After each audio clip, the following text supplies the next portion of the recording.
Hey guys, welcome to another video, and today we are going to 11 Islas or 11 Islands sa Barangay Panabigan dito sa Zamboanga City.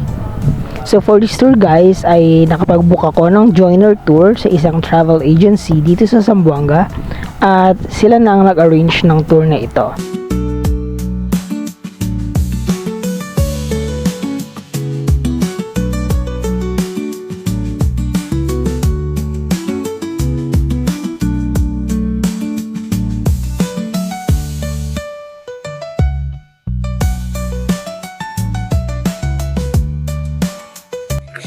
Hello guys, so welcome to another video. So nandito tayo ngayon sa Barangay Panabigan at we're going to 11 Islas.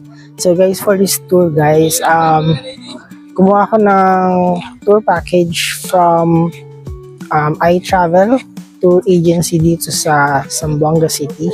At ngayon ay nandito na kami guys sa registration area.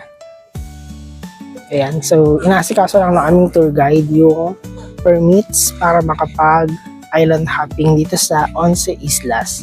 Tinawag siyang 11 Islas guys kasi 11 island siya in English. At meron dito guys na apat na islands na open for tourism, pero sa itinerary ay dalawa lang ata yung aming mapupuntahan ngayong araw. So right now ay inaasikaso ng aming tour guide yung permits and we're good to go.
Hello guys, so welcome sa ating first island dito sa Once Islas. So nandito tayo ngayon guys sa Bisaya Island.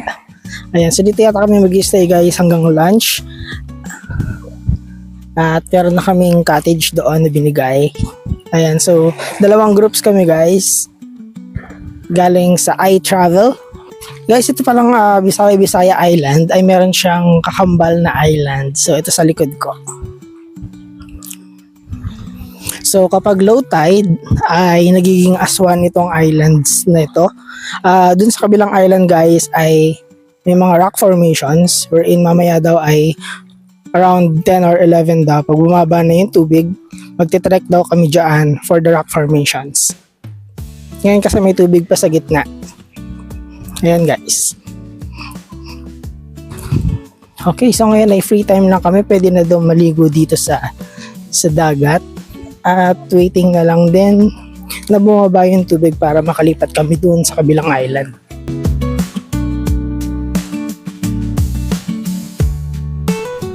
Dito pala guys sa island kung saan kami nag-dock ay may mga rock formations na din. Kaya ayun yung aming pinintahang una. Maguto ang aming mga dinaanan papunta sa mga rock formations, pero worth it naman yung maiksing trek dahil ang ganda ng view na sumalubong sa amin.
Dito guys sa Bisaya Island, meron ditong maliit lang na tindahan. Very limited lang yung supplies. Tapos may nagtitinda ng buko dito guys, mura lang, 30 pesos. Ayan. Meron ding mga cottages. Pero kung kayo ay naka-travel agency, sila na yung magbabayad nitong mga cottages dito. Okay guys, so nagsisimula na guys at tumawid yung mga tao papunta doon sa kabilang island. Ayan, lalakad lang. So parang knee level hanggang chest level guys yung tubig. Papatawid. So nagpipicture-picturean lang dito bago kami tumawid or pumunta sa kabilang island.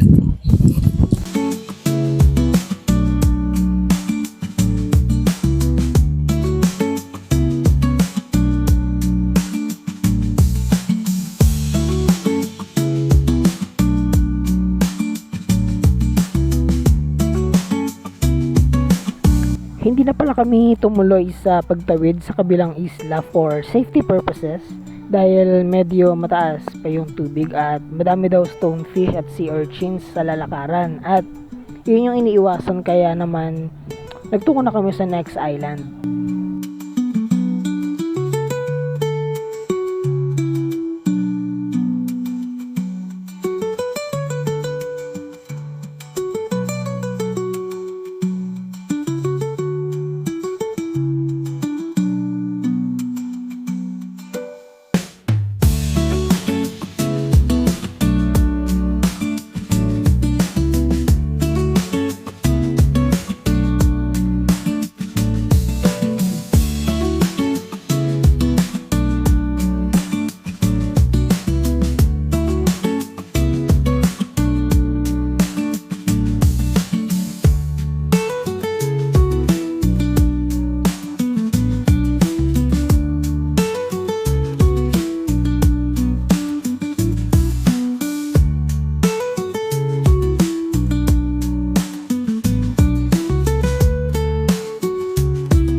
Hey guys, so nandito na kami ngayon sa second island dito sa Once Islas. So ito yung Baong-Baong Island at dito na rin kami guys magla-lunch.